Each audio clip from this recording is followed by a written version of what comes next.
நானும் ஜோதிமணி அக்கா நிறைய பேர் நானும் ஜோதிமணி அக்கா உறவினரா? நானும் ஜோதிமணி அக்கா உறவினர். எனக்கு அக்கா வந்து 20 வருஷமா தெரியும். அவங்க வீட்டுக்கு போயிருக்கேன், சாப்பிட்டுருக்கேன். அரசியல் வருவதற்கு முன்பு அவங்க அம்மா கையில சாப்பிட்டுருக்கேன்.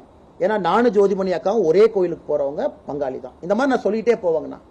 நானும் சக்கரபாணி அண்ணன் உறவினரா? ஆமாம், உறவினர் தான்.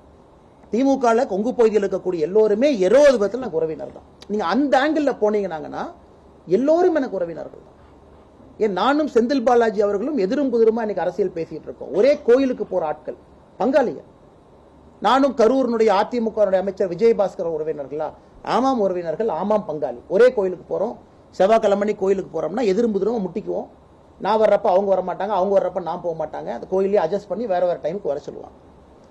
இதை ஒரு லாஜிக் எடுத்து நாம அரசியல்ல பேச ஆரம்பிச்சாங்கன்னா எல்லாமே உறவினர்கள் தான், சொந்தங்கள். எல்லாருமே அரசியல் வந்ததுக்கு அப்புறம் எல்லாரும் சொந்தங்கள். இதுல எண்டே இல்லை. என்னுடைய குடும்பமா, என்னுடைய ரத்த சொந்தமா, என்னுடைய சகோதரியா சகோதரனா நீங்க கேட்கிற கேள்வி ஒரு நாயா இருக்கு. கோயம்புத்தூர்ல போன ஆண்டு இன்கம் டாக்ஸ் அதிகாரிகள் பண்ண ரைட்ல பாதி பேர் உறவினர்கள் தான். எனக்கு பாதி பேர் உறவினர்கள் தான். அந்த லாஜிக் எங்க போகும்னா, நான் இன்ஃப்ளூயன்ஸ் பண்றேன்னு ஒரு கேள்வி கேட்டீங்கன்னா ரெண்டாவது கேள்வி. இல்லைங்கன்னா ஒரு ரைடு பண்ணிட்டாங்க, நீங்க ஏதாச்சும் இன்கம் டாக்ஸ் போன் பண்ணீங்களா? யாருக்கு இது வரைக்கும் லைஃப்ல இன்கம் டாக்ஸ் நான் போன் பண்ணதில்லை. இல்ல அவங்களுக்கு அந்த எவேஷன் பண்ணிருக்காங்க கேட்டீங்களா? சத்தியமா நான் பண்ணல. அது இன்கம் டாக்ஸ் அதிகாரியை செக் பண்ணீங்க, போன் ரெக்கார்ட் செக் பண்ணீங்க. அந்த மாதிரி ஒரு கேள்வி யார் வைத்தாலும் நாய் இருக்கு. எனக்கு தூரத்துறவினரோ சொந்தக்காரங்களோ கொங்கு பகுதியில் ஒரு ரைட் நடக்குதுன்னா நான் எப்படி அதற்கு பொறுப்பேற்க முடியுங்கண்ணா? மேபி அதை இப்படி பாருங்களேன், மாநில தலைவரும் நேர்மையா இருக்காருன்னு பாருங்களேன். நான் கூப்பிட்டு இல்லைங்க எனக்கு வந்து உறவினர், அதனால தயவு செஞ்சு அவங்க வீட்டுக்கு போகாதீங்க, அவங்க சொந்தக்காரங்க, இவங்க வீட்டுக்கு போகாதீங்க. இல்ல இன்கம் டாக்ஸ் இங்க ரைட் அடிச்சீங்கன்னா அரசியல் 20 சீட் கொடுப்பாங்க. ஆனா அரசியலுக்கு வந்த பிறகு நான், அது செந்தில் பாலாஜி அவர்களாக இருந்தாலும் சரி, ஜோதிமணி அக்கா அவர்களாகவும் சரி, சித்தாந்த ரீதியில் கொள்கை அடிப்படையில் நாங்கள் எடுத்துக்கிறோம். ஏன் நான் அரசியல் வருவதற்கு முன்பு நானும் செந்தில் பாலாஜி அவர்களும் ஒன்றாக அமர்ந்து உணவு சாப்பிடலையா? செந்தில் பாலாஜினா என் வீட்டுக்கு வந்து சாப்பிட்டு போயிருக்காரு. அரசியல் வருவதற்கு முன்பு எங்க அம்மா கையில சாப்பிட்டு போயிருக்காரு. உண்மை நான் சொல்றேன். ஏன் சொந்தக்காரங்க, ஒரே கோயிலுக்கு போறவங்க. ஆனா அதற்காக நான் தெய்வ தட்சணை பாக்குறேன்னா, இல்ல அதற்காக செந்தில் பாலாஜி மேல வைக்கக்கூடிய குற்றச்சாட்டுல அவரு தெய்வ தட்சணை பாக்குறாரா? மக்கள் மன்றத்தில் வைக்கிறோம், தவறுகளை வைக்கிறோம்.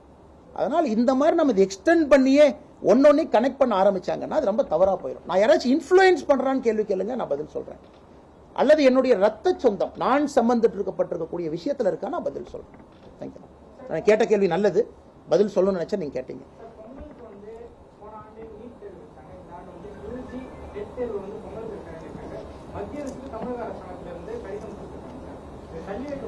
நான் 2-3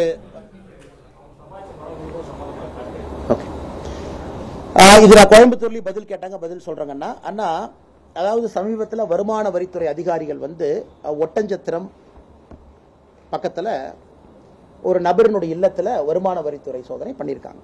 நான் கோயம்புத்தூர்ல பதில் சொன்னேன், ஆம் என்னுடைய உறவினர் தான், தூரத்து வகையில் ஒரு விதத்தில் உறவினர். ஏன்னா எங்களுடைய குடும்பத்திலிருந்து, எங்களுடைய சொந்தக்காரங்களுக்கு அவங்க குடும்பத்திலிருந்து நாங்கள் பொண்ணு எடுத்திருக்கோம். இது கொங்கு உதாரணத்துக்கு நானும் செந்தில் பாலாஜியும் உறவினர் தான். நானும் செந்தில் பாலாஜியும் பங்காளி. நானும் செந்தில் பாலாஜி அண்ணனும் ஒரே கோயிலுக்கு போறவங்க, உறவினர் தான். நானும் ஜோதிமணி அக்கா நிறைய பேர் நானும் ஜோதிமணி அக்கா உறவினரா? நானும் ஜோதிமணி அக்கா உறவினர். எனக்கு அக்கா வந்து 20 வருஷமா தெரியும்.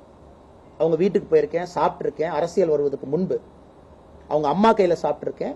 ஏன்னா நானும் ஜோதிமணி அக்காவும் ஒரே கோயிலுக்கு போறவங்க, பங்காளி தான். இந்த மாதிரி நான் சொல்லிட்டே போவாங்கண்ணா. நானும் சக்கரபாணி அண்ணன் உறவினரா? ஆமாம், உறவினர் தான். திமுக கொங்கு பகுதியில் இருக்கக்கூடிய எல்லோருமே 20 பேர்த்துல எனக்கு உறவினர் தான். நீங்க அந்த ஆங்கிள் போனீங்கன்னாங்கன்னா எல்லோரும் எனக்கு உறவினர்கள் தான். ஏன் நானும் செந்தில் பாலாஜி அவர்களும் எதிரும் புதிருமா இன்னைக்கு அரசியல் பேசிட்டு இருக்கோம். ஒரே கோயிலுக்கு போற ஆட்கள், பங்காளிகள். நானும் கரூரினுடைய அதிமுக அமைச்சர் விஜயபாஸ்கர் உறவினர்களா?